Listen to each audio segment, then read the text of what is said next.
Hey everyone, so this is another mini lesson that I chose to present for my students. And so what I chose to do was to find a book and then do a vocabulary bingo. I think that this would be engaging to students because they're able to kind of interact with the text in a new way that's outside of reading it, and they're able to play a fun game along with it.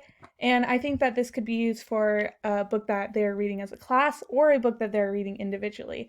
For this example, I chose to use iFunny by James Patterson, and I chose this because I was working with a student who his favorite author was James Patterson, so I thought this would be a good example.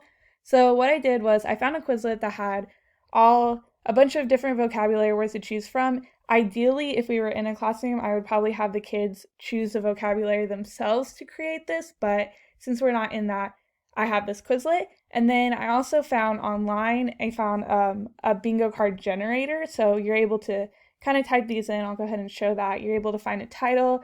You can type in all of the vocabulary words and then it'll print it off for you, and you can do 30 cards for free. If we were in a classroom, I would probably already print these off just blank so that the students could fill it in themselves. But since we are not in a classroom, I went ahead and made it.